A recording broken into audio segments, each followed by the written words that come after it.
the second generation German.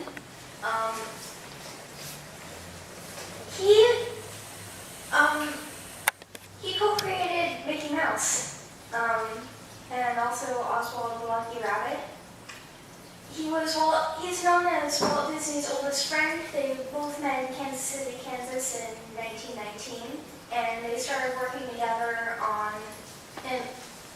in the Laugh-O-Gram Studios, and they were working on these things called the Alice Comedies, which was similar to a series by the Fleischer Studios known as Out of the Inkwell, where they have cartoon characters working in the real world. So they flipped it, and they have live action characters around in a cartoon world, kind of like Roger Rabbit. Around the time they were creating those cartoons, Walt Disney was like, hey, can you help me create a character? And iWorks came up with Oswald the Lucky Rabbit. The thing is, Oswald the Lucky Rabbit was owned by Universal, and they're like, nope, this isn't yours, so they need to come up with a new character, which turned out to be Mickey Mouse. Now, it's kind of hard to tell how much of a hand iWorks had in it. Some people said, oh, he just drew him. But he animated the first 3 shorts virtually by himself. He also created Clarabelle Cow. He also created this thing called the optical printer, which allowed people to mix live action and animations. Mary Poppins actually won an Oscar for the special effects for that reason. He worked on a whole bunch of the rides. He worked on Great Moments with Mr. Lincoln. He worked on It's a Small World and The Haunted Mansion.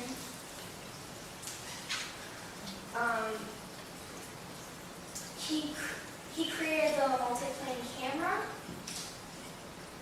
He figured out how to use Xerox in animation. And he was also a Renaissance man, so he'd pick up a hobby, he'd master it, and he'd drop it as soon as he did that. He did that with archery, bowling, etc.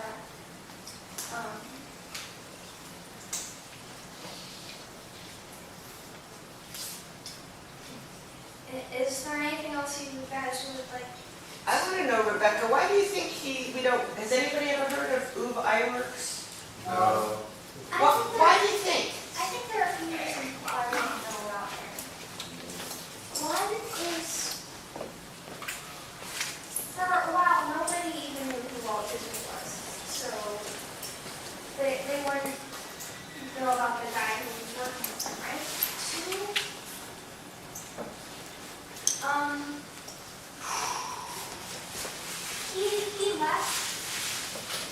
he left Disney really early on, or around 1931, and then he came back a couple of decades later. He left because he's like, look, you gave me so much stuff to do, and nobody really knows who I am. I'm not going to work here. So he made his own studios. He made a couple of characters like Flip the Frog and Roy Walker, and they're cartoons distributed by MGM, and that didn't really work out. Also, Disney is such a huge name, and his biggest achievement is Mickey Mouse. So it's almost like not giving him any credit if you give the other person any credit at all. So, I mean, like,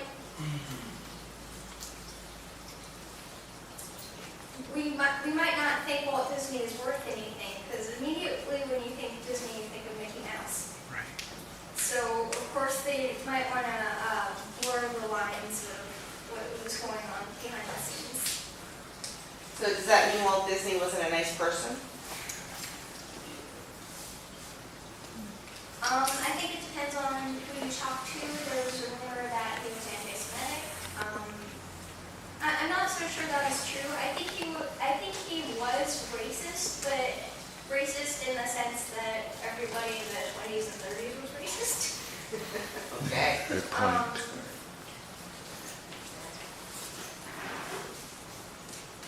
All right, I think that's pretty good. Thank you very much, Rebecca. All right, Hayes, you're up.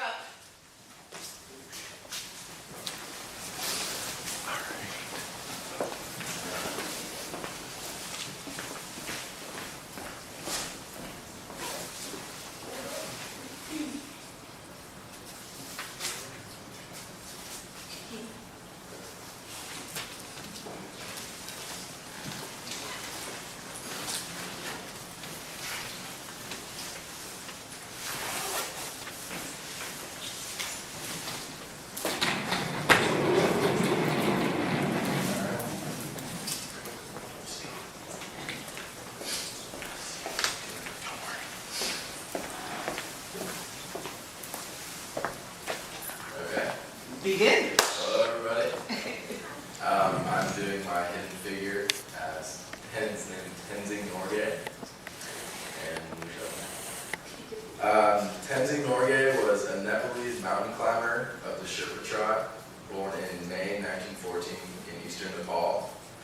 A Sherpa is a member of the Himalayan people living on the borders of Nepal and Tibet, renowned for their skill in mountaineering. He was one of 13 children raised in Tamil Nepal in the Solo-Khumbu Valley near Mount Everest.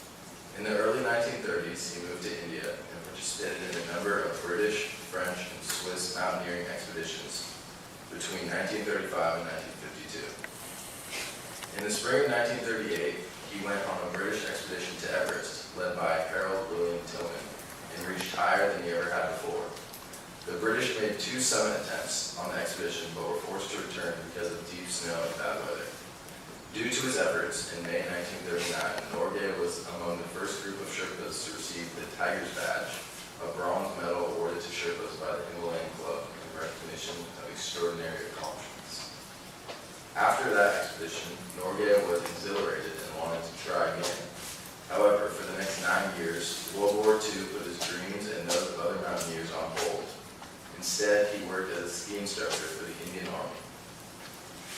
Later on, while on a different expedition, the lead Sherpa was injured and Norgay was promoted to take his place. Previously, the British had monopolized climbs on Everest, but in 1952, the Swiss were granted permission. During the first Swiss expedition, led by expert mountaineer Yves Dunant, Norgay formed a close friendship with Raymond Lambert, one of the Swiss climbers. Lambert and Norgay attempted to reach the summit together and made it to 8,611 meters, just 237 meters shy of their goal, before they were forced to turn around due to bad weather. In the spring of 1953, Norgay returned to Everest for the 7th time in his life and the 3rd time in the space of a year. During the expedition, which was led by Colonel John Hunt, Norgay and a New Zealand climber named Edmund Hillary, pictured here, discovered that they worked well as a team.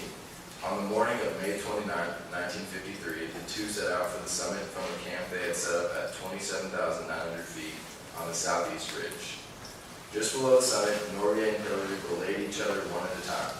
They reached the summit at 11:30 a.m. Norgay spent 15 minutes at the top to take photographs, eat cake, leave an offering in the snow, and say a short prayer. After their peak at the summit, they became international celebrities.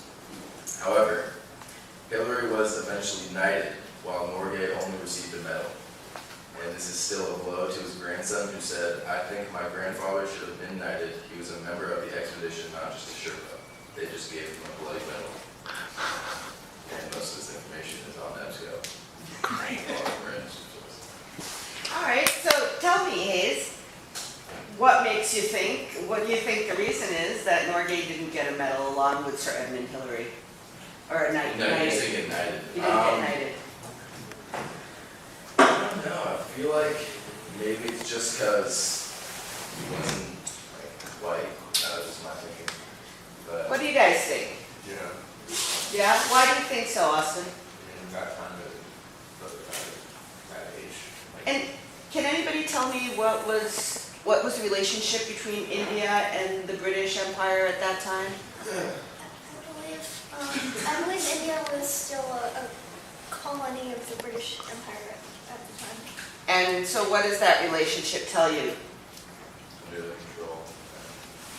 And what must have the English thought of the Indians if they went in and colonized and did all that? Inferior. Hmm? Maybe they thought they were inferior. Right? Isn't that what happens when we colonize? We kind of put our mark on everything and kind of ignore what the native peoples kind of do. So it's not really surprising then, right, that this didn't happen. All right, cool. Thank you, Hayes. All right, who's next? Looks like Austin is.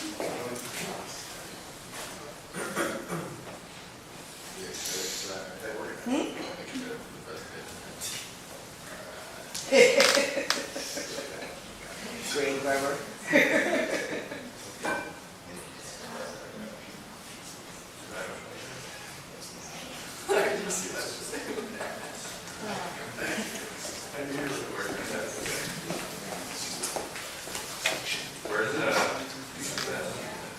Just now. Okay. We'll take care of it. Thank you. How do you present it? Sophie? If you go, yes. I don't use PowerPoint.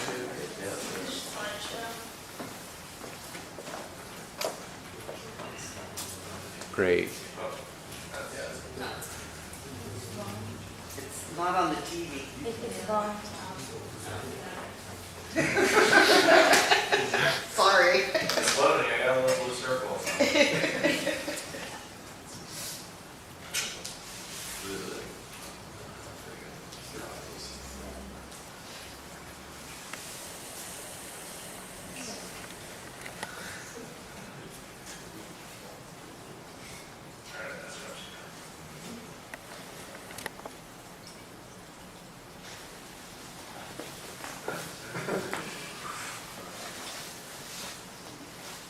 You might want to stop it. It's restarting the program because it crashed.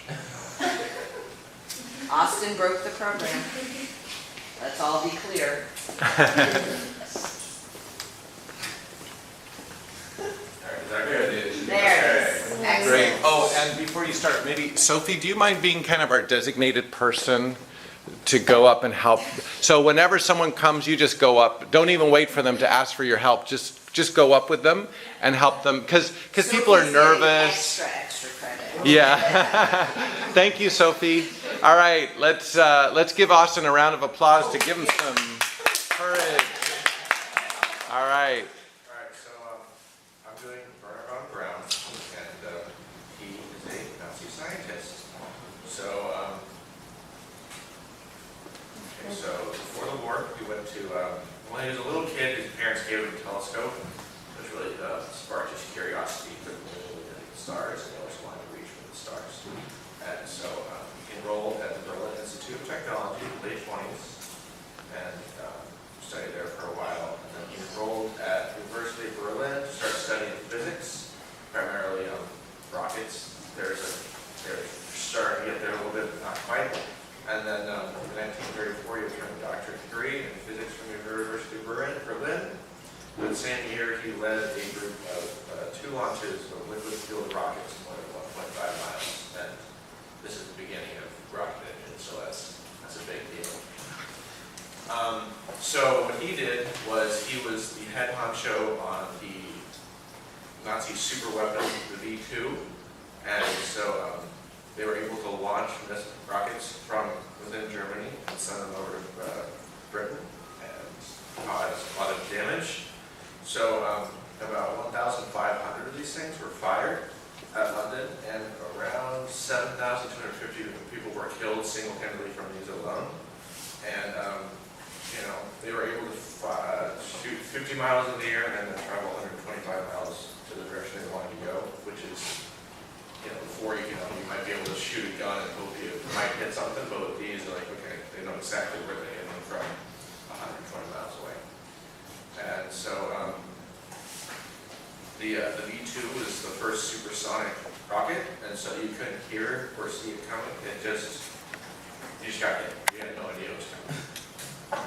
And so after when World War II was ended, the American government took him and it said, hey, we're not going to prosecute you for your war crimes if you help us make missiles. So that's exactly what he did. And so for 15 years, he worked with the U.S. Army and designed ballistic missiles. And it was around when the Cold War started and the whole kind of trying to beat Russia for the supremacy in space. President Eisenhower transferred him to the head of NASA. He was one of the first 3 people to found the National Aeronautics and Space Mission. So he was the head honcho. He's the guy who designed the Saturn V rocket, which is what we took to get to the moon. And he's never excited. So why I think people don't really talk about it is because his invention killed 7,250 people. But hey, he got us to the moon before the Russians did. So. All right, hold on a sec though. What do you guys think, morally speaking, that we took somebody that created, I mean, it's a scientific advancement, we gotta give them that, right? It never happened before. But what do you think our role, America's role, what do you think of that from a moral standpoint of not prosecuting this man for his war crimes and instead inviting him to work with us so we could beat the Russians into space? Pasquel, what do you think about that?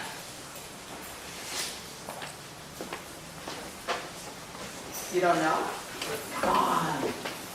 What's the problem here? How many people been? Noah? I admit and agree that it's not okay to just like let him go with all the bad stuff he did. But I feel like at the time, the importance of getting on the moon and all that science stuff, and honestly, just the war nuclear standpoint too, anything he could have helped with, like we might felt like he was such a danger. At the time, it was worth it, but now in hindsight, So you're saying it might have shifted, the morality of it maybe shifted with time? I think he should have still gotten in trouble somehow, but I feel like the importance of making advancements at the time was necessary for the safety of the country. He didn't have any repercussions. He got to retire after NASA. He died happy. He died happy in a cute little town. Maybe he could have gone or there. something. You sound bitter about that, Austin. I mean, he pretty much killed 7,000 people, which is ridiculous. And nothing happened. Because it brings up that question, right? In science, just because we can, should we? Right? Like what is really the line there? Think about how they're, growing sheep in little test tubes. And, I mean, just because we can, should we? And what kind of person do you want at the helm of science that can be used for questionable means? There was a comment or two over here. Yeah. I also think that there was this thing going on that you can pardon someone who can contribute to the advancement of their nation, like even if he was originally against the nation, but then you're giving him a better deal of some sort, giving him an opportunity to kind of redeem himself for his conflict. I mean, that's another perspective. Yeah, absolutely. And so he kind of made up for that, but he can't really make up for killing other people handily, but then he kind of made up for it, all that, he made up for it by contributing to it and the competition between. So that's so good. All right, that's certainly one way to look at it. Luke? I can't remember, I'm trying to make this connection. I'm wondering if he's some kind of middleman in this, but his work was used by the Nazis, if you know what I mean? No, he was the head of the V-2. Yeah. He was like the head honcho. Yeah. He used internment camps to build the rockets. Okay, so I forgot to mention that, but I think I might have put it in here, but I did not. Like, in order to make the rockets, hundreds of thousands of internment camp people died as well. He was the head honcho of one of those gangs, and then he just used the slave labor to make the rockets to go kill more people. So it's really not cool. It almost reminded me of, I can't remember his name, he's the guy who first created dynamite. How he was so appalled that his work was being used instead of mining for blowing people up. But I guess that's not exactly the connection you make, not a good idea. Yeah? That's actually why we have the Nobel Prize, because Alfred Nobel made it. He's like, I don't want to be remembered for making something that that could kill so many people. And so instead they gave a prize in his name? Yeah. Interesting. I also heard that the Chinese invented it way Well, it's gunpowder. He made the chemical formula for dynamite, which is like a different. different. Okay, all right. Thank you very much, Austin. Who's going next? Don't everybody jump up at once. All right. Oh, great, Katie and then Sophie.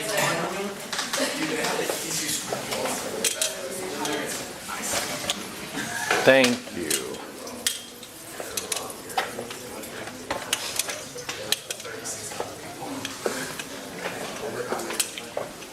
I'm going to move over here because I don't think my sound quality is very good.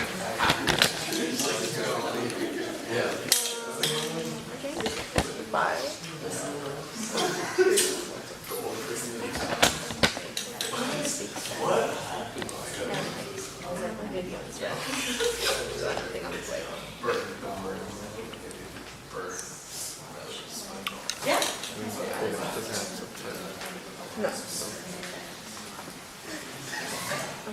Sure, yeah.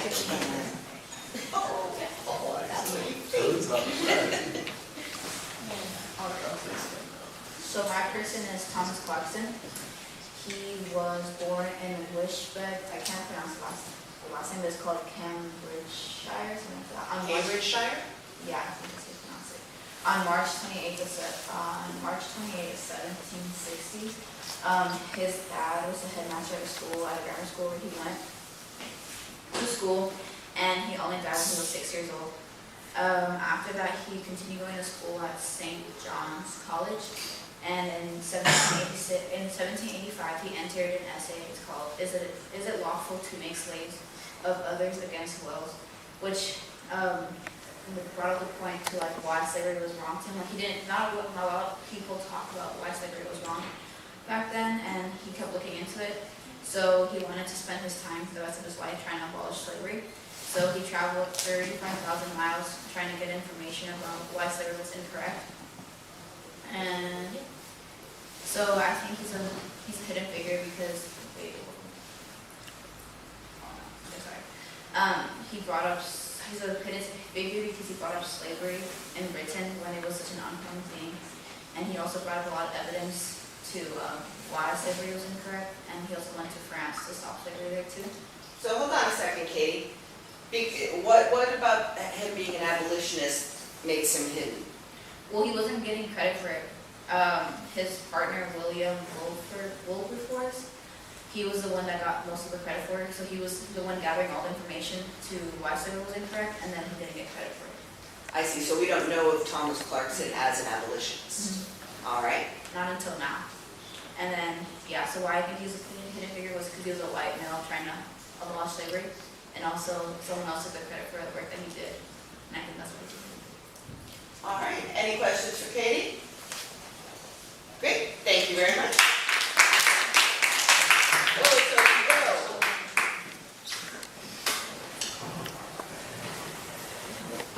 go. Yeah, I remember just a few years ago there was an anniversary of the abolition of slavery. Well, I guess it was 2004, not so recent, and because I think it was abolished in England in 1704. No, I had it written. Anyway, my point is, when that anniversary came around, we heard a lot about William Wilberforce, Yeah. but I had never heard of this guy. It was 1807. It was abolished. 1807, so the 200-year anniversary was 2007. We heard a lot about Wilberforce, and I didn't hear anything about your guy. Yeah, I've never heard about Clarkson either. Interesting. All right, Sophie.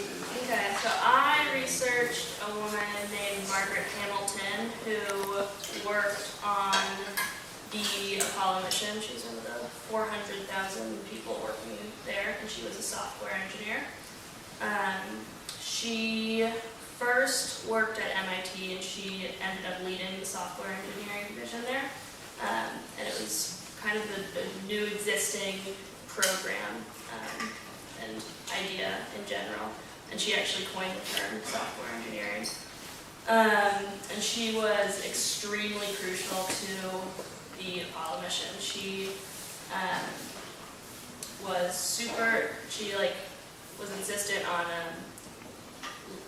relentless testing, which was really vital to the landing. And her key career moment was on July 20th, 1969, the moon landing, when her software that she had written overrode a computer error, which would have actually forced the mission to abort. So her computer software allowed them to land safely. And she wasn't very recognized at the time. She actually did get the Medal of Freedom last year from President Obama. There she is. And this picture is of her, those are all of her handwritten notes beside her, so that's pretty cool. That's pretty amazing. Yeah, and she actually went on to invent the first portable computer, so we have her to thank for that. And I think that she was hidden because she, at the time, women were not doing these technical jobs and high-powered technical jobs. And she was a working mother in the 60s, which was kind of frowned upon at that time. People would come up to her and say, I don't know how you do it, like, that's just crazy that you lead your kids all day, but she loved it, and she loved her kids too. And I think even today, technology is kind of like a boys' club job, and I think a lot of people would be surprised that the founder of software engineering was a woman.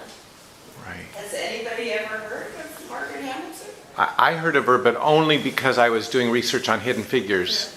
And one thing that I thought was cool, and you might know this anecdote better than I do, her kid was kind of hanging out with her at the place and moved a lever that she shouldn't have. And it caused her to realize, I need to create a program in case that happens. And the men all said, oh, that'll never happen. No one would ever push that lever that way and that, And she said, well, just in case it happens. Am I telling the story right? And then it did happen. And so it was kind of cool that because she was a mother and she saw, humans make mistakes. My kid was playing. So I felt like it's not just that she was a woman, but that the aspects of her being a woman kind of saved people's lives. Yeah. I don't know. I'm not saying it very well. That's actually a really good thing, right? To have seen the kid, because humans make mistakes, Yeah. as we all know. Right? All right, anybody have any questions for Soph? Is she still alive? Yes. I think she is still. Yeah, she just got the Medal of Freedom. Oh, that's right, yeah. All right, thank you, Sophie. Very interesting. Who's next? Oh, Danny's getting up. Okay. All right. And it's very appropriate that Sophie's our tech support, given the person you just presented us with.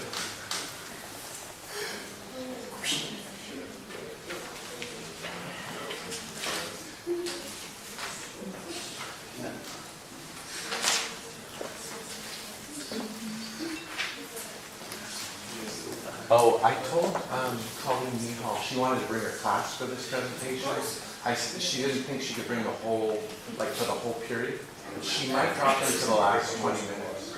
I told her just set up some chairs in the back. We're good. So if you see a bunch of students coming in, they're like a speech class, so they're studying speech. So don't feel any pressure. No pressure. Don't worry. It's so great to have you all here.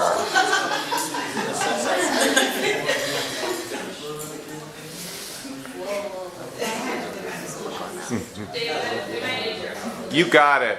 Here I come. Okay.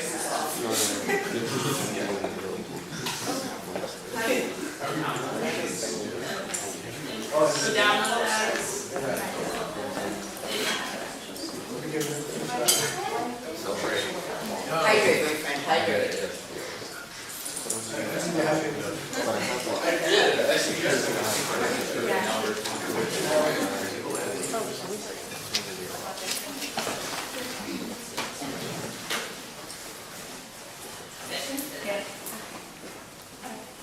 So doing my hidden figures on not just one person, but the Tuskegee Airmen. How many of you guys know or have heard of the Tuskegee Airmen? Like, okay, so like hardly anyone. They, so the Tuskegee Airmen, they were also known as Red Tails, and they were they started in 1941, so there was segregation and Jim Crow laws still really prevalent, and there was also what they called like black political agitation. And so before the Red Tails came in, there was absolutely no black people in the Air Force in the U.S. It wasn't segregated, but that's just because they wouldn't admit any black people. So because of the political angst and people fighting for equal rights, they decided to have a segregated Air Force, and that was the Red Tails. They're basically, the Air Force wanted the Red Tails to fail, and basically to make sure that no change would happen as far as civil rights went. So they gave them board planes that had lots of mechanical issues, and they were also supposed to go in kind of as bait. They were supposed to go in and find out whether the people, whether they were going to fight, or whether they were in the presence of friends or of enemies. And so they had a really tough time, but they were fighting not only fascism abroad, but racism at home. So they had failure, just like was not an option for Red Tails. They ended up succeeding, and they did an amazing, they fought super hard, they did an amazing job, and that led to, their success led to desegregation in the Air Force, as well as the help with black political leaders helping desegregate the Air Force. So yeah, that's who they are. And then, so it wasn't until about like 50 years after the war that things were published about the Tuskegee Airmen. There's been several autobiographies about Tuskegee Airmen, but there was one movie, an HBO film called The Tuskegee Airmen in 1995, and then Red Tails in 2012. And Red Tails would not be backed by Hollywood because there were too many black people in the film.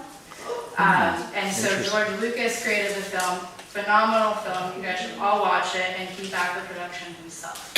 So I believe that they are a hidden figure because they proved the white guys wrong. And yeah, and lots of lives were lost, so it was a pretty disgusting thing that they were given these planes, and you know, they still succeeded when they were given all these disadvantages, and so, yeah. Tell me, why red tails? What's the red signify, do you know? I actually don't know the red. They were supposed to be. Yeah, thanks. It was to like have them stand out. So the enemy would find them easier? Yeah, so shoot them down. Oh, okay. Did- Charming. Did you want to add to that? Nope. Nope, okay. Interesting, Luke. Do you know if their planes were actually armed, or if they just gave them unarmed planes? Yeah, I mean, they were armed, so they were like navigators, they were bombers, and, yeah, so they were fighter planes, bombers and navigators. Because I know a lot of the military, their trainer planes usually had like red or orange tips on the noses and tails to signify that that was a trainer plane. So I wonder if they just gave them trainer planes to fly. No, I know that some of them like was bomb, but I don't know, they weren't good planes. They were really good. All right, excellent. Thank you very much, Dave. Who's next? Jason? All right, Seth. Yay. Saved by the bell. Okay. I'm really enjoying these, so thank you. And I'm learning a lot. Okay, so this is not a single person.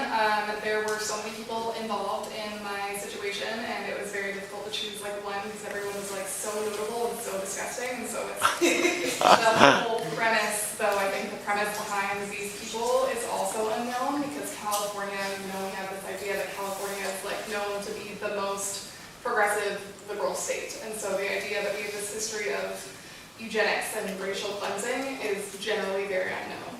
We actually, in between the early 1900s into the late 1950s, forcibly sterilized about 20,000 people, which was happening across the US, but California was the epicenter. We had headquarters for both the Human Betterment Foundation and the American Society of Eugenics, and the idea was that we had a superior race, which is of course Nordic and Aryan, so it's blonde blue-eyed, but the Aryan race is also believed to be stronger, smarter, and more capable, and this is all like through genetics, it's in your blood, it's not just like who you are as a person, which is backed actually by a man who worked at Stanford. He was the founder of the IQ test, and he was also very involved in genetic studies of intelligence and the idea that regardless of language barrier, that immigrants were still considered to be just like less intelligent, less capable overall. So the idea that they were promoting was that you only want fit individuals in your society, and so they had to limit the reproductive capabilities of people who were considered unfit, which would be minorities, poor people, and the mentally unwell. And they made this palatable to our public by saying that it was saving money on welfare. So they were limiting the number of children that a woman on welfare could have and get support for. They were very involved in like marriage restrictions as well. We were still very segregated at the time. And then they were coercing like drug addicted women into getting sterilized and making sterilization a part of probation terms for criminals. So it was kind of across everywhere, and the people who were involved were like very notable, powerful, influential figures. So we had like the founding president of Stanford, who was also the president of the World Peace Foundation. And so that's what he's most known for as a person, obviously. People think that he was just very, for lack of a better word, peaceful. But the idea behind that for him was that war removes the strongest men from the gene pool. And he wrote this whole thing about like the blood of a nation and how your blood determines like how decent of a person you are. But like the first ever chairman for Sacramento State was also the founder of the Eugenics Society in Northern California. The creator of the IQ test was also the chair of the psychology department at Stanford. And we had a winner of a Nobel Prize for physics who discovered the charge of the electron, who was also, he was the director of physics at Caltech, and he was a member of the Human Betterment Foundation and all of that. So it's just people across the board. So when World War II, everything was happening with that, Germany actually sent officials to California to study how we were doing this. It was noted in the Mein Kampf. Hitler references the US as his model for ethnic cleansing and creating this better society. We had the founder of the Eugenics Society in Northern California visited Germany and came back and bragged about how we were inspiring Hitler and inspiring a better world. And then after World War II, when the Germans were tried for genocide, they tried to cite California statutes in their defense and lost anything. And so then, of course, genocide was frowned upon and California stopped doing it about 10 years later. Fascinating. Have you ever heard about any of this?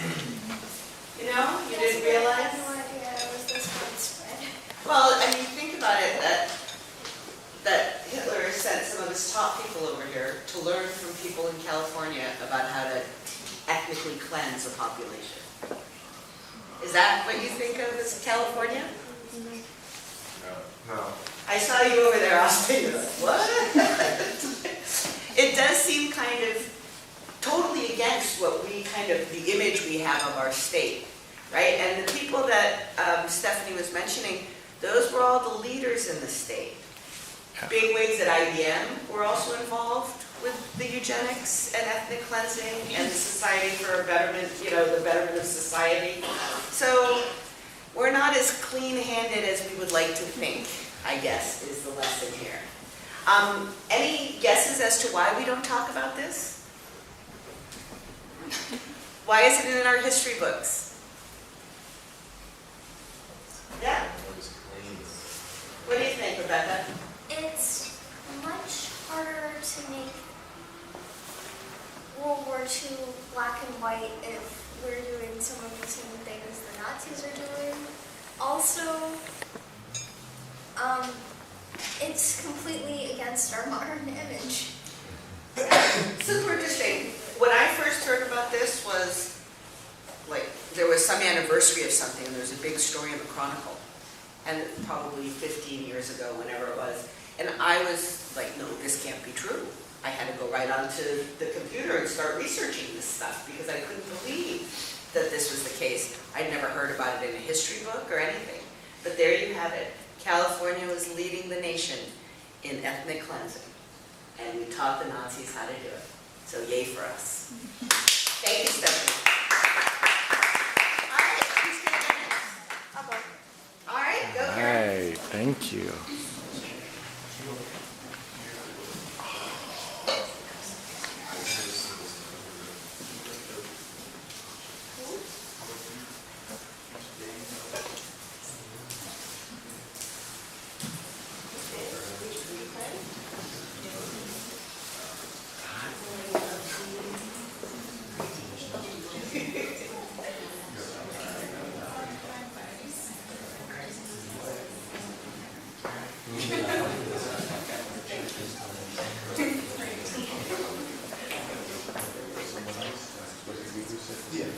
And a few others. Well, at first I didn't want to do villains. As you know, I was kind of hesitant, but I'm so glad we did, because I feel like it's kind of a healing process to hear about this, these bad chapters in our history. Yeah. It's important to know. It's so important to know.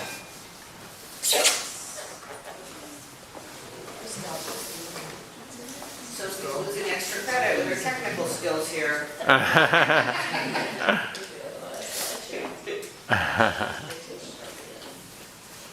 There we go. Thank you. So today I'm going to talk about Comandante Ramona. So before I start, you have to know a little bit more background.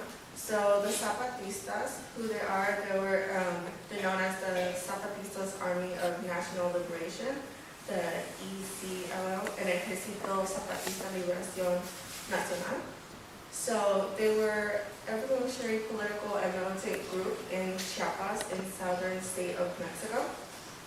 Their goal was to protect indigenous people's rights. Many of the economic laws didn't benefit many of the indigenous people, and most of the indigenous people in Mexico didn't speak Spanish, so they couldn't really fight against it until Comandante Ramona came along. So in 1993, Comandante Ramona led an army of thousands of indigenous women to create women revolutionary rights. She was voted through the people to be the commander. She fought to protect women's rights. She wanted to stop violence towards women, remove arranged marriages, education for indigenous women, and many more. I had a video, but I forgot many people don't speak Spanish. So if you guys want to see it, just let me know. So according to an article that I have, the woman was Comandante Ramona, one of the Revolutionary Committee of Tonantzin and Quetzaltal, Mayan Indians. He said the real leaders of the guerrilla group. She was also known as the petite warrior because she was really small. She passed away January 6th of 2008 to kidney disease. And there's more people and the people she led. As you can see, she's really small. And she was known for her famous quotes. So I'm not a good translator, but I'll say as much as I can. She said, "We want Mexico to come to realize that we are humans, to respect us, and to know we have dignity, Mexico, where we deserve to be. Am I right? If I could see it, I could turn it up. I can't see it from here, so. My eyes are And to just like our hope is that one day we can change our situation and they can treat women with respect and justice and democracy. Very nice. So Karen, tell me, if I'm curious. When you said that she led an army of indigenous women to fight, Yeah. guns, war, skirmishes. Well, in the beginning they had guns and stuff, but later on they led to more peaceful actions. So they didn't really carry guns. The men did though. Interesting. Have you guys ever heard of an indigenous uprising in Mexico? Never. Why do you think we don't hear about these things? I mean, it wasn't that long ago, right? Why do we not get it on CNN or Fox News or ABC News? This is fake news. Any thoughts? No?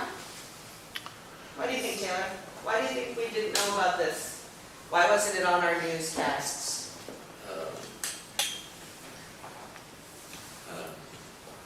Because they're not like white or something. Maybe. I think that I was kind of thinking about the bias that we have in our news, right? I've talked to you about like watching other news channels and stuff, but one of the things I didn't know there was an indigenous uprising in Mexico. I don't think I've ever heard about it. And I watch a lot of news. I read a lot of newspapers. So the question is, why is it just not important to us? Do we just not care? I think it depends what news channel you're watching. The what, honey? What news channel you're watching. Because like on there's certain people who watch CNN and Fox and there's others like NBC, like my parents. Yeah, ABC on just like the different stories they're gonna tell on each channel. And I'm glad that you said Univision and Telemundo, because that actually would have more of a lens on that, right? Yeah. All right, cool. Thank you very much, Jen. Who's jumping up next? Go, Great, Lisa, go. terrific. Terrific.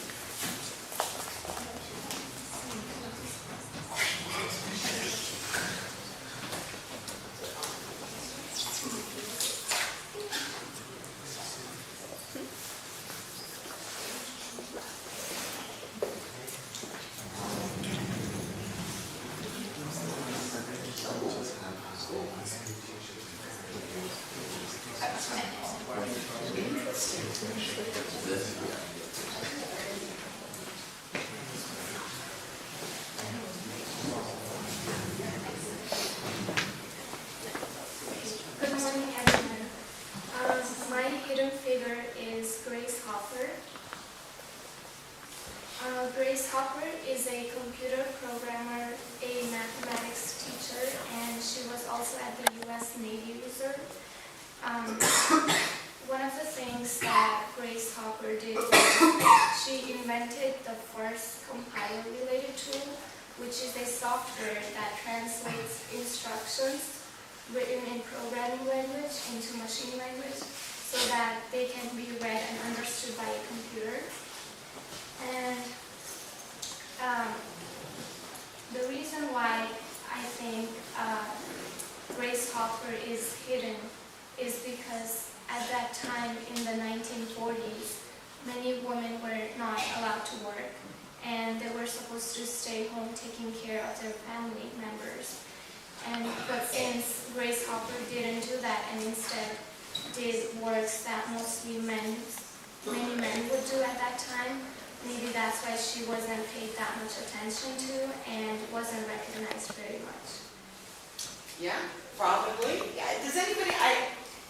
What does it mean to change programming language into machine language? Does anybody know? Do you know, Paula? A little bit of an idea of it. It's to like, you have this, it's a software that reads the code, written into code, oh yeah.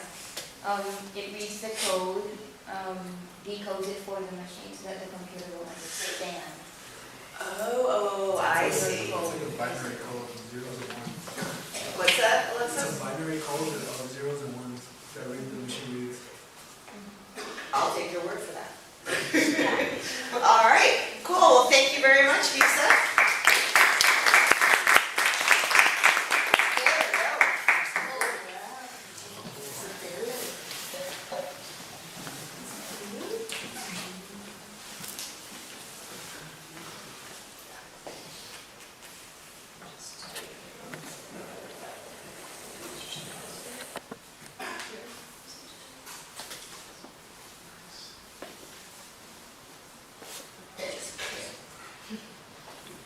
Is Grace Hopper still alive?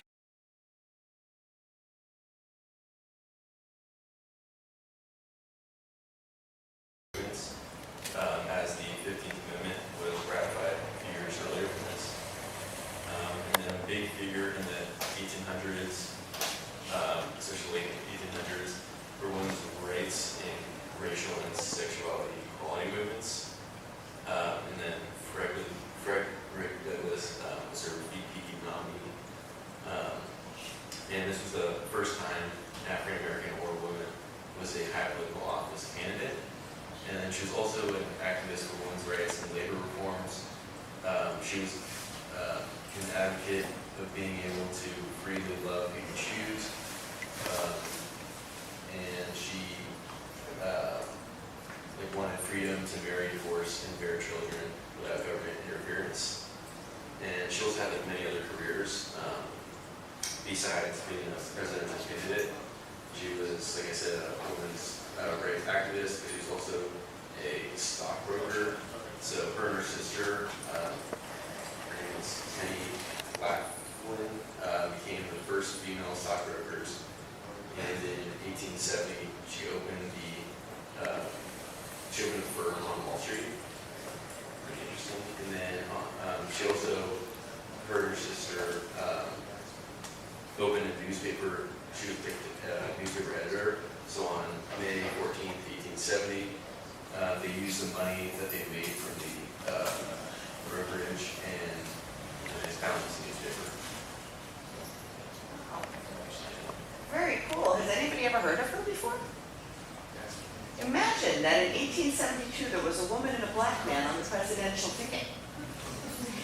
Right? You'd think we would have heard of something like that, especially in this last election when we had our first woman possible, right? But anybody know if anybody's run before? Any women have run before Hillary Clinton?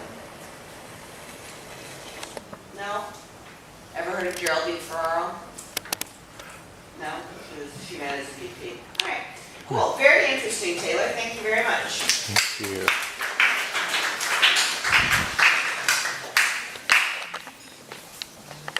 Go Noah. All right.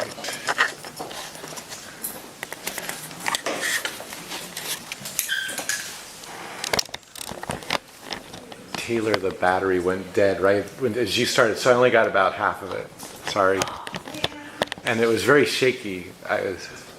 You'll be sick to your stomach. Motion sickness. Come on.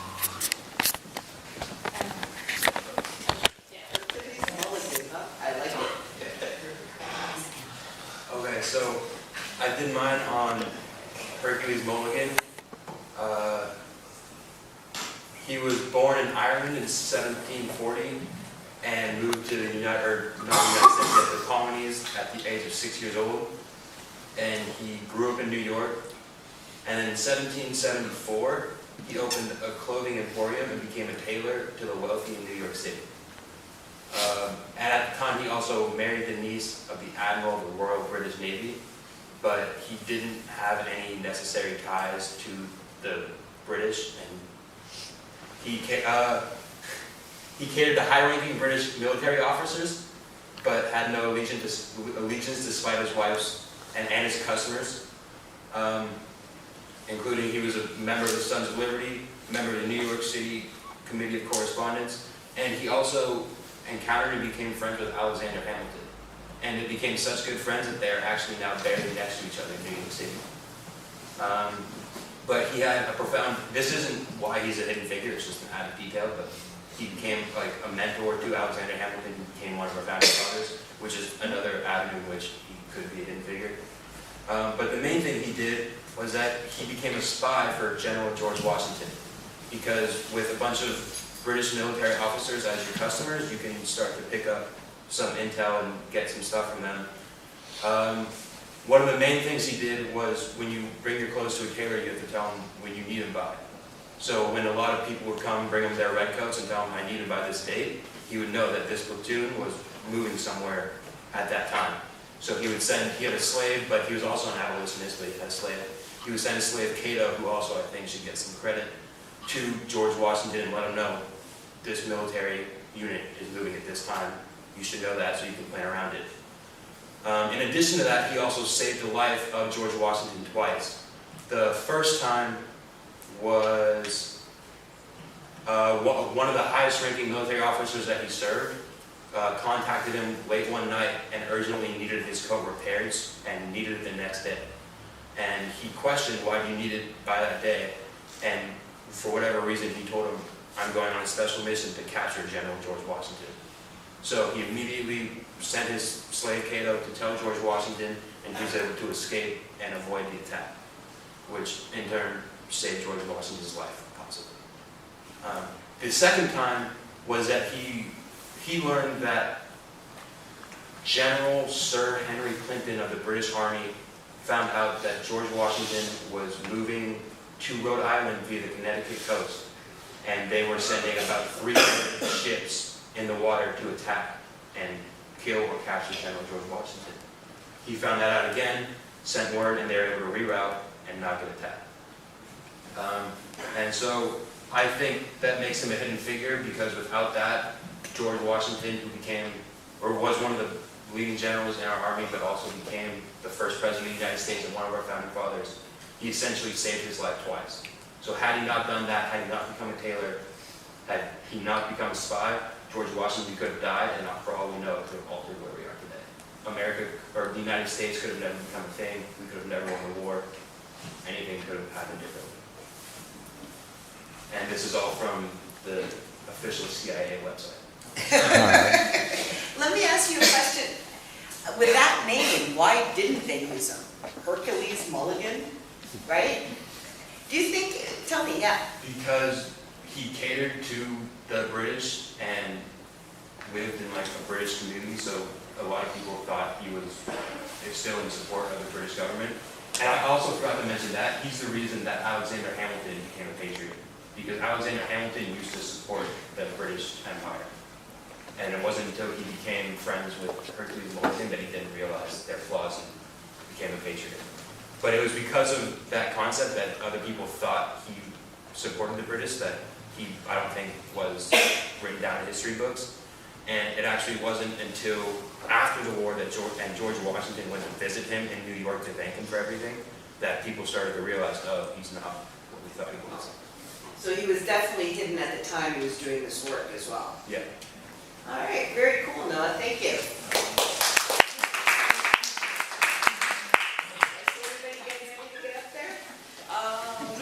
Yeah. Okay, so you need to, did you send it to my work email or my Gmail? I sent the one that you showed today. Okay. Hold on, relax. I think we'll see. I'll do my best.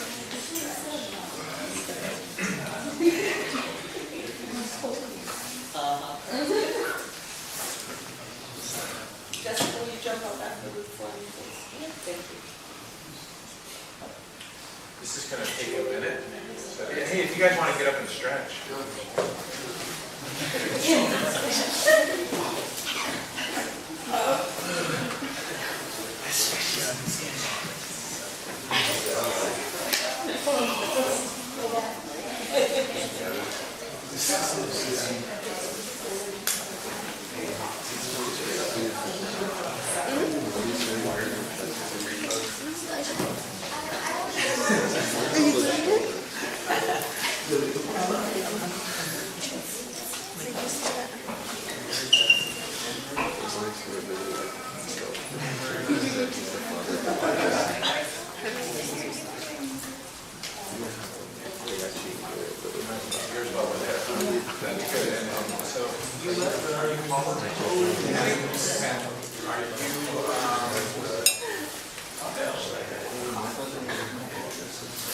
Isn't that open?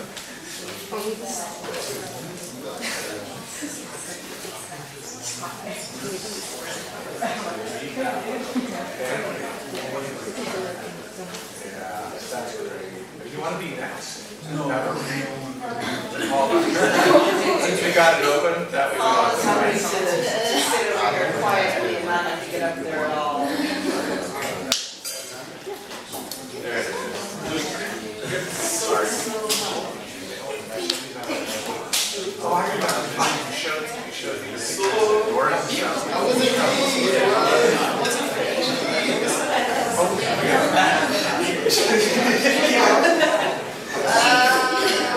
you explain that. Sorry about that. Open with, okay, let's just, You stretched enough for everyone? Okay, good. not even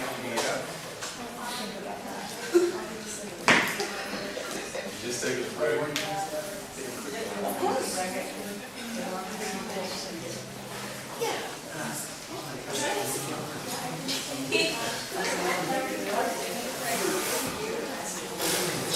Have a seat, honey.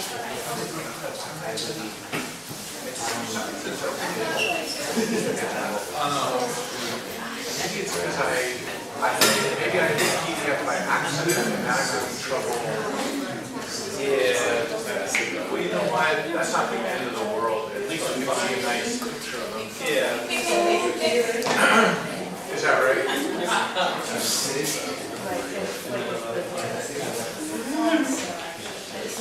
It's just not,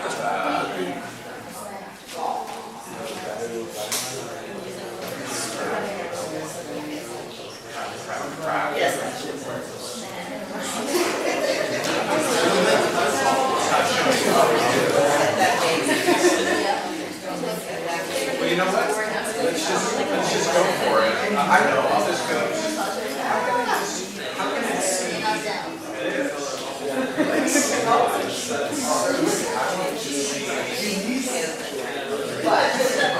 What I do. Now, see if it's no. Sorry.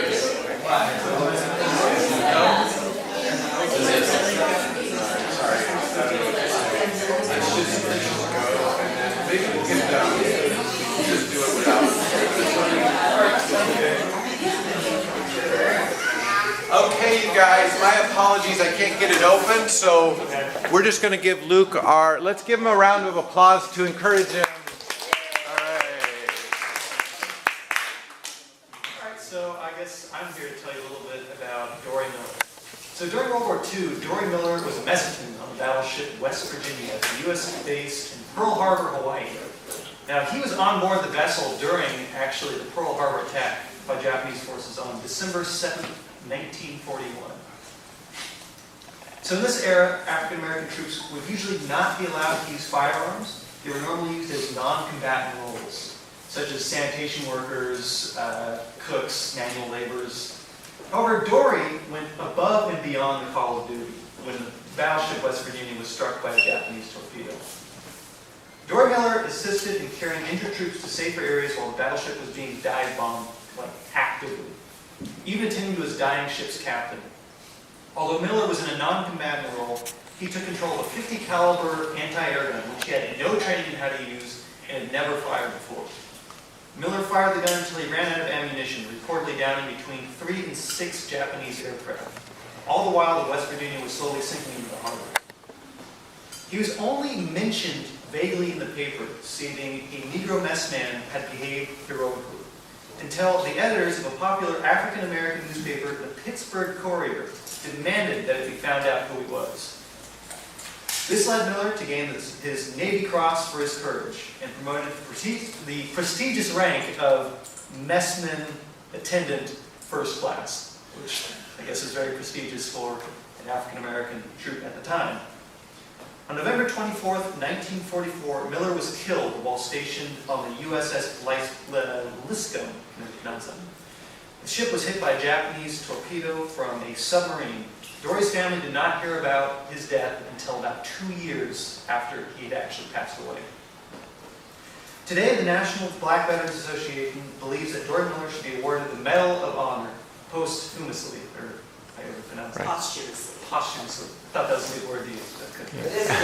Yeah. In 2010, he was even added to a line of postal stamps, including famous sailors, which I included a picture of, but it's not working for here. He even actually, in 2014, near Pearl Harbor, he now has a park named after him. And that's a more newer coming events. That's it what I got for that. Any questions? Cool. Any questions for this? Are you surprised that he reached the prestigious rank of first-class messman? You guys know what a messman is? Kitchen duty. Kitchen duty. Woo! Woo! Very nice. Thank you.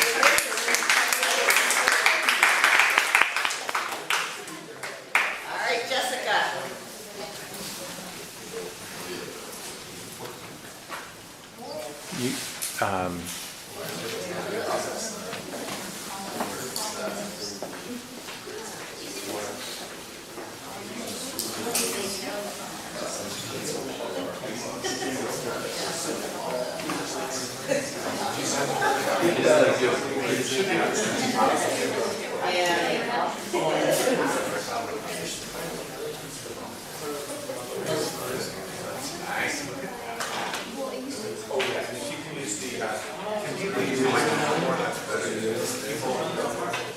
Great.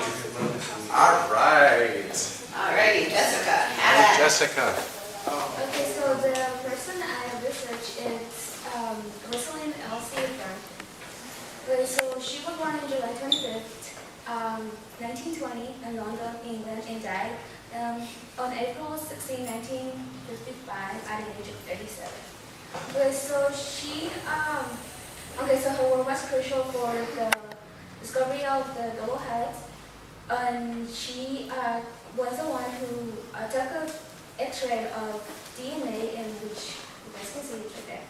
And that photograph is now it's well known as photograph 51, but many people will argue that it wasn't Franklin's work, but rather someone else's. And in 1962, Crick and Watson won a Nobel Prize for the discovery of the double helix, and they didn't mention Franklin. And Franklin died of ovary cancer, and after 4 years they were awarded, and she didn't even get any credit for her work. And I think she was a hidden figure because of sexism. Back in those days, many women were thought to be housemaids, and they shouldn't be working at laboratories or be teaching or stuff like that, and therefore she didn't get credit. Interesting. Tell me, did she publish about? Yeah, she did. It took her about a year to finish investigating the double helix and her calculation. But at the same time, Craig and Watson also finished doing the same thing, and they published the same paper about the same time that they. So they first published a paper, and then after that they published Franklin's paper, saying that she was just proving the Crick and Watson's theory, but it didn't really get right. So the story goes that even though she found it first, when her paper was published, it was simply to prove Watson. Yeah, exactly. Oh, charming. Excellent. What do we think about that, ladies and gentlemen? What? Some classic stuff that is went down. Classic stuff that went down. I'll buy that. Yeah, Paula. Actually, I also had she's also kind of one of my hidden figures too. The story was that Maurice Wilkins was her supervisor in the lab at Cambridge, at King's College, where she worked. And he had a very discriminatory kind of, the men scientists, basically, you have James Watson and Maurice Wilkins, were kind of like, pretty much did not think of her as heading her own research, which she was doing. She was actually heading her own research on DNA structure and all that, and she was using X-ray crystallography or X-ray diffusion. The thing about that is that since she is a woman, she is not supposed to be superior in that sense. So they mistook her for being a research assistant, a lab assistant instead. And so that's also partially why the credit didn't really go to her, but rather to Francis Crick, James Watson, and Maurice Wilkins. Ladies, what do we think about that? We're all okay with that? Yeah? No, it's despicable. It's despicable. All right, well, thank you very much, Jessica. There's a parallel to Hidden Figures if you think about, there's a famous scene in the movie. How many people have seen the movie, Hidden Figures? Do you remember the scene where, can't remember which of the women it was, she keeps typing her name on the cover of the report and they keep taking it off. But yeah, so she's not getting the credit because she's not, I guess she's not an engineer, she's a mathematician. Go ahead, Well, I'm Marin, and how many people here know who Roy Cohn is? Roy Cohn. Roy Cohn. All right, good. Well, Roy Cohn was an American lawyer. He was born February 20th, 1927, and he was known for his partake in the Rosenberg trials, which was basically these two people, the Rosenbergs, who were allegedly, or they were convicted of spying on the Manhattan Project, which is basically like how the U.S., like we're doing all their tests to like build a nuclear device to end the war. Sorry. So yeah, basically he gave himself credit for ultimately getting them found guilty and their execution also. That's like what, like, if you do know him, like that's what like people mostly know him for, but he has a dark past, or not dark past, but like he's done some pretty messed up things. So Roy Cohn was a homosexual that was homophobic, and also a Jew who was anti-Semitic. So as you can see, he's pretty messed up in the head. So basically, Roy Cohn was best friends, or he grew to befriend Senator Joseph McCarthy, and I saw Meg's head come back. So basically, you guys know how during the Red Scare, which is the fear of like communism taking over the United States, well, there was also another scare going on. It was called the Lavender Scare, and basically what this was is Roy Cohn and Senator Joseph McCarthy were trying to convince President Dwight D. Eisenhower to fire all gays in the United States government, and they were saying that because they thought gays were communist sympathizers. So eventually this did end up happening in 1951. No. I can't remember the date, but they ended up getting over 5,000 people fired, homosexuals fired from the United States government. As you can, that's like, I don't know, that just like is so messed up to me personally, because I feel everybody is able to do anything they want, and like there's nothing wrong with that.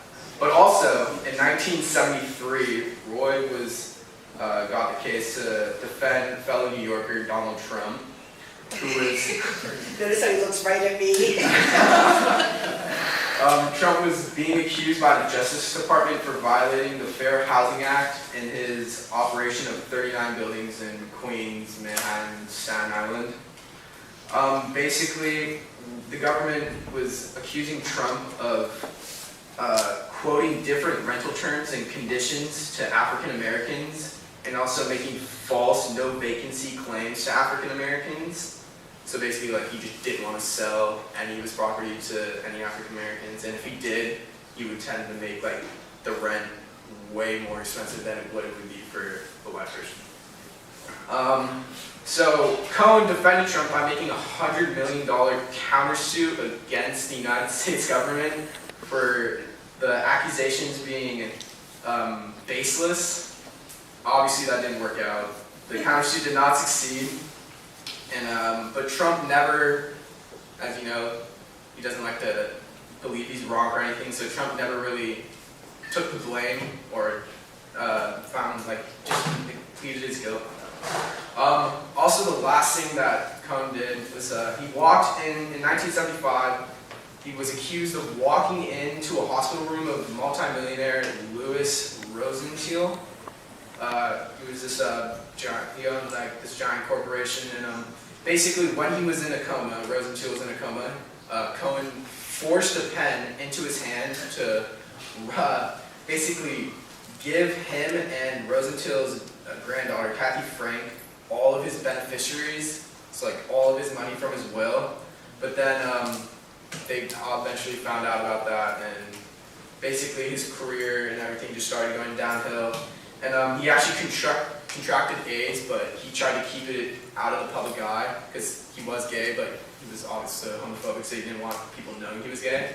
So he kept it out of the eye, and he was getting these what's the word? Tests, like these new drugs for AIDS. Yeah.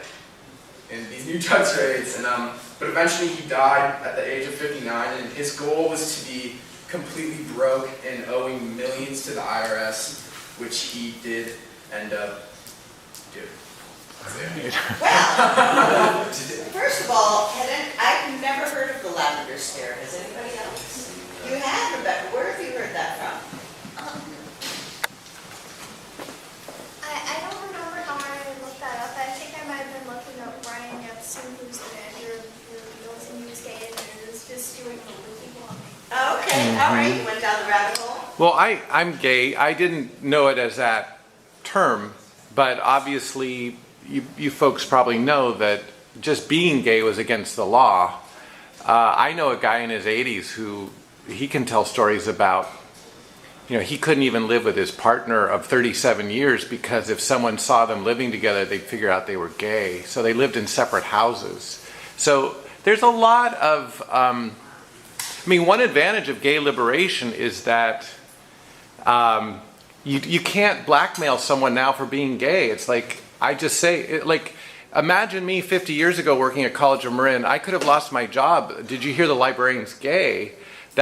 I'd be out the door. And now it's like I can just say it. And so this idea of a gay man being anti-gay or a Jewish person being anti-Semitic, I think we need to focus on that. I'm so glad you brought that up because there's actually a word for internalized homophobia is when you're gay and you hate being gay. You hate yourself. You hate yourself. It's self-loathing because you've gotten the message so many times. And I venture every gay person has some of that. Sure. I know I do. Sure. It's that self-loathing because you get sent the message so many times in your life that being gay is bad. So you start to believe it. So I'm so glad you brought him up. Yeah, very nice. Thank you. We're going to go up as Kamran got up, so why don't you go for it, Edwin? I want to read more about the lavender scare. There's a couple of things I'm going to have. I know. I got to see the movie Red Tails. Oh.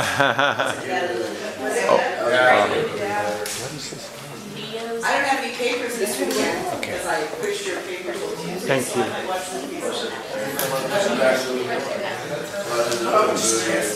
Okay. Nice try. All right, Edwin. Let's give Edwin a round of applause. Give him some courage.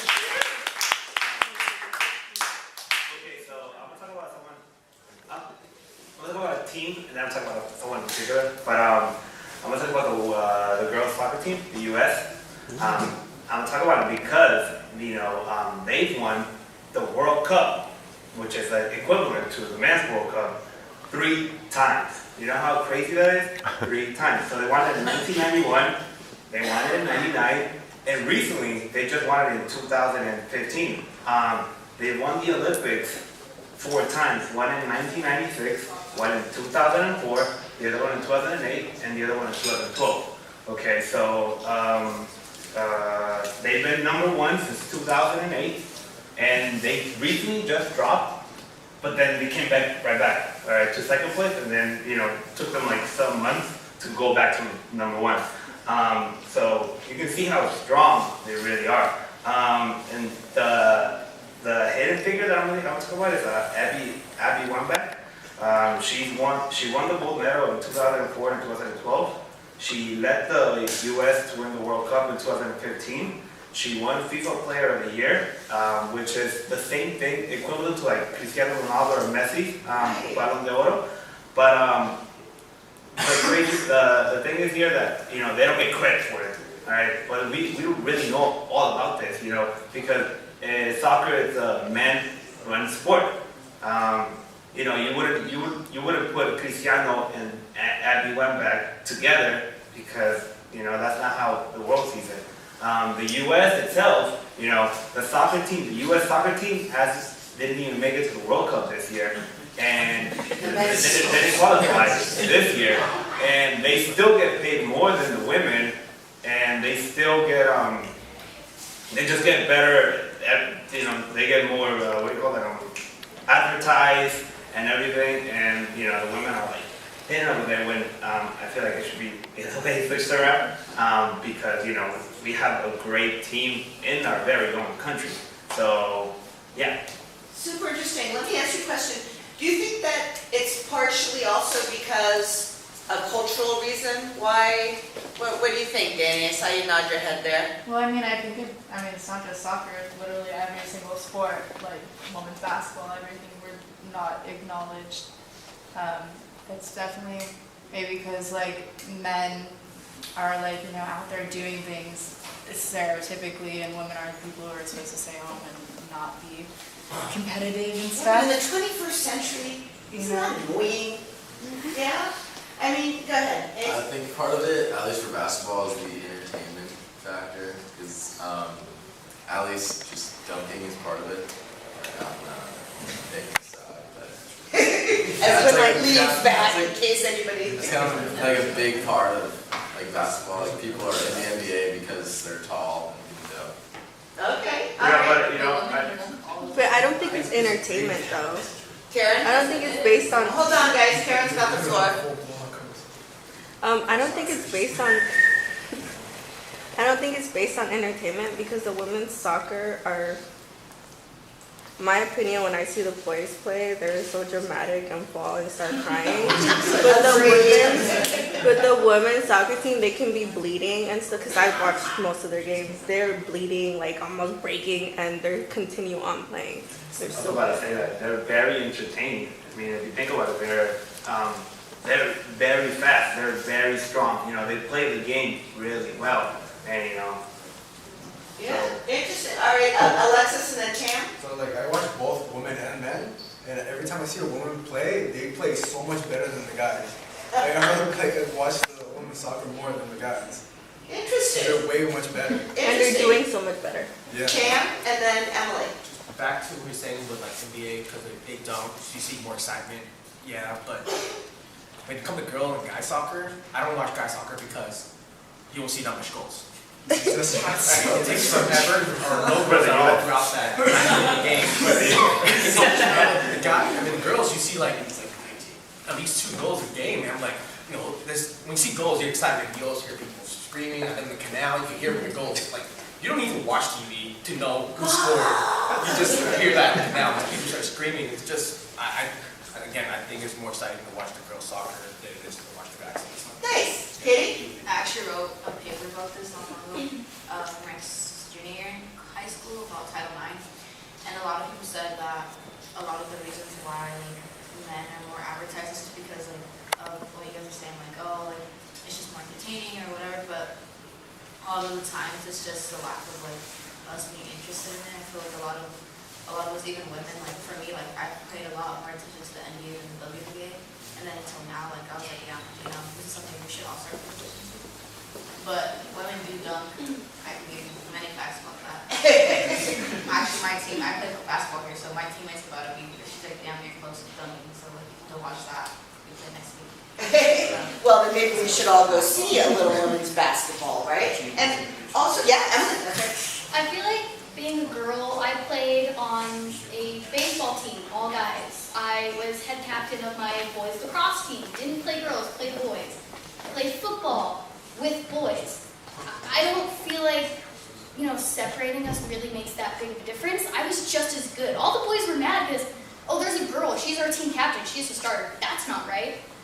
I am just, like, any girl can be just as good as a guy, whether they're short, tall, it doesn't really matter because I'm not very tall, okay? I'm hardly 5 feet tall. I might even be 4'11" and consider myself 5 feet. But, I think we just had our deepest, darkest secret. But, I mean, that never really stopped me. Like, even playing basketball on a girls' team, I was under the hoop fighting with all these girls who were tall. Like, girls can be just as aggressive as guys. And growing up with brothers and playing the sports with guys, they were so dramatic.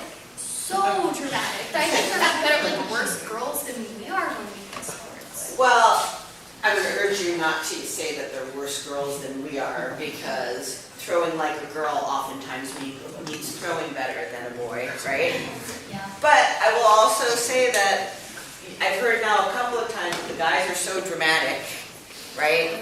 And there's a joke that says,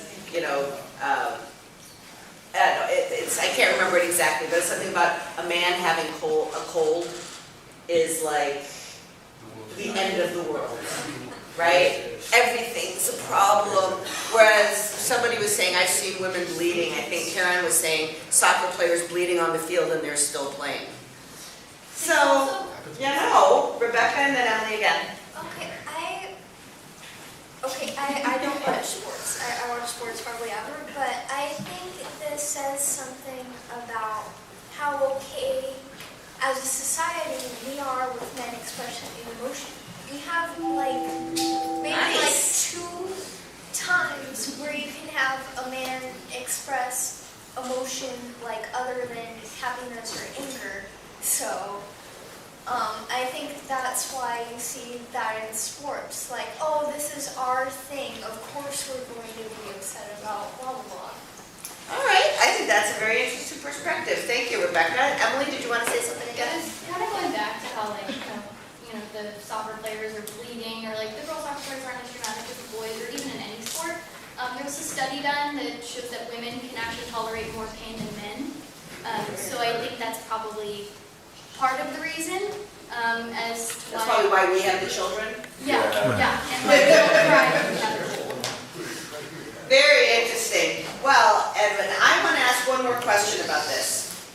Could it be that the American women's soccer team is not as well known because it's soccer? Yeah, soccer's not it's growing in the U.S., but it's not and it's So I think there's 2 hidden things. It's kind of what I'm getting at, I've right? never watched a soccer game, and I've watched basketball, football, stuff like that. I don't know, just Interesting. Soccer's But only you know, popular when the World Cup comes up. everybody's Yeah.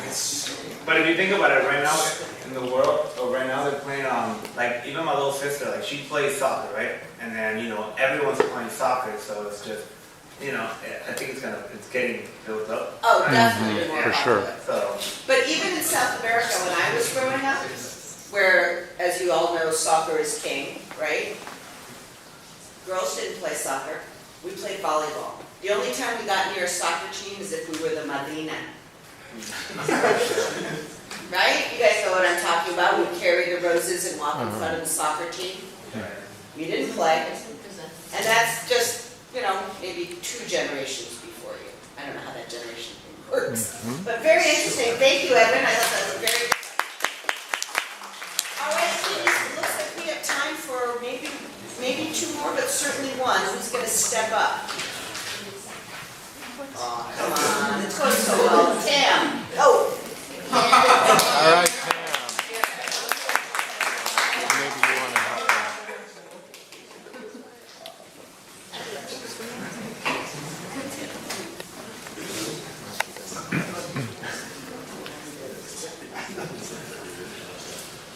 Yeah, Meg's point about soccer to me is really important because there's this term that Susan Rahman introduced me to. Has anyone taken a class with Susan Rahman?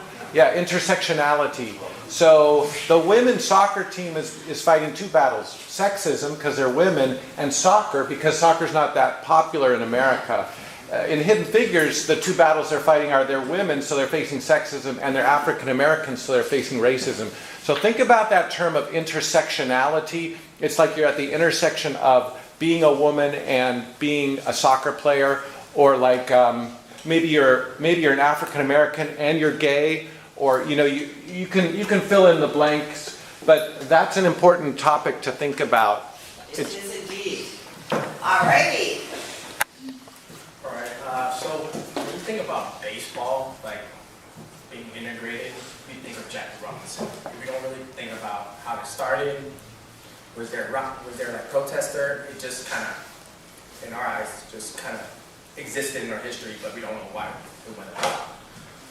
The person who pretty much responsible for that was Wernher Pasquel. He was a business owner who owned the largest, the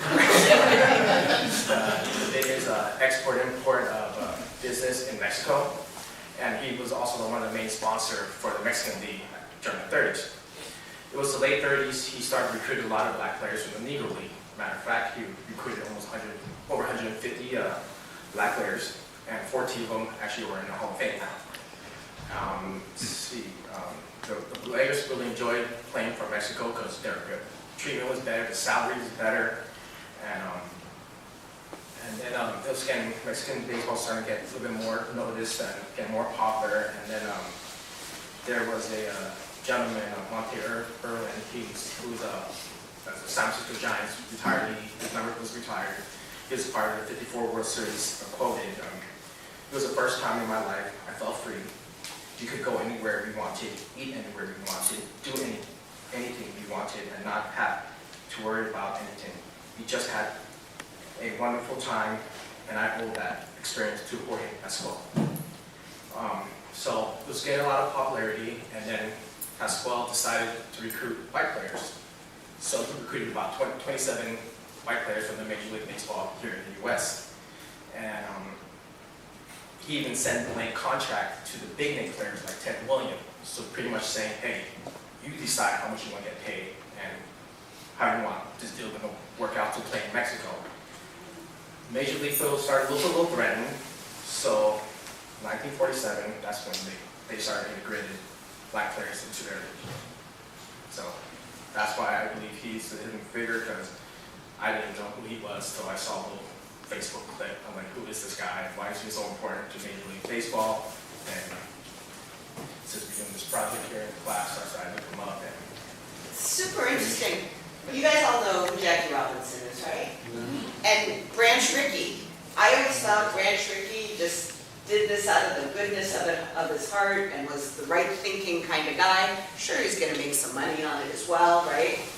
But I find it fascinating that the reason this came about is because white players were starting to go down to the Mexican leagues and taking away from the MLB. I think that's really, really interesting. Any questions for Tam? No? All right, Tam. Yeah, yes. Who were some of like the big name players? But I only grabbed Ted Williams. There's a couple other guys. Ted Williams? Yeah. Jeez. He even sent a contract to Babe Ruth. I mean, I've researched that down. I don't know how reliable that source is. But for you. He been trying to recruit Jackie Robinson, but they never commented or replied. And I think the league started to change now because I meant failed to mention this. So some of those white players that went to south of the border, so Major League, before they started recruiting, they're like, hey, you guys can keep playing for that league, we'll blacklist you from MLB. So a good amount of them started heading back because they weren't sure if Mexican League gonna last for a long time, and they probably weren't sure if they want to stay there forever to play in Mexico, whatever the reason is. I'm also interested in the aspect that I know that there are some Latin American countries where baseball is popular, but I've never thought of Mexico as a Latin American country where baseball is popular. I never realized they had leagues. Is it? No, Interesting. not really. A little bit? Is there actually a league down there? Where I'm from, no. Interesting. Where I'm from, it's more soccer and bull riding. I had never heard of somebody who shared my last name, even more. Very exciting. All right, thank you very much. Okay, kiddies, so, as you can see, don't start packing up yet, damn it. As you can see, we didn't all get through. I didn't get a chance to hear from all of you. So, everybody's gonna send me their notes, okay? And I would very much like to hear from everybody still, even if we just do it in class on Monday, just to see what everybody came up with, because these are super interesting. And I'm really curious to see what everybody else has. Before I let you go, I'm reminding you that your paper is due on Tuesday, okay?